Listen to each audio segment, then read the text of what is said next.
Tata zip ਦਾ Excel repair ਹੋ ਰਿਹਾ, ਦੇਖ ਲਓ। ਰਸਤੇ 'ਚ ਟੁੱਟ ਗਿਆ, ਬਾਈ ਕਹਿੰਦਾ ਵੀ ਸਾਰਨਾ ਹੀ ਹੈ ਕੰਮ। ਆਪਾਂ ਬੈਰਿੰਗ ਚੇਂਜ ਕਰਤਾ, ਬੈਰਿੰਗ ਖਿਲਰ ਗਿਆ ਸੀਗਾ ਬਿਲਕੁਲ।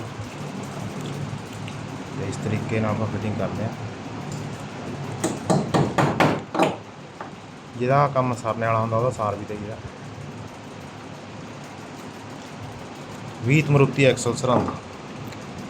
ਜੇ ਤੁਹਾਨੂੰ ਵੀ ਕਦੀ ਐਕਸਲ ਦੀ ਲੋੜ ਪੈਂਦੀ ਹੈ ਕਿਸੇ ਵੀ ਗੱਡੀ ਦੀ, ਤਾਂ ਨੰਬਰ ਦਿੱਤਾ ਹੋਇਆ, ਤੁਸੀਂ ਉੱਥੇ ਕੰਟੈਕਟ ਕਰ ਸਕਦੇ ਹੋ।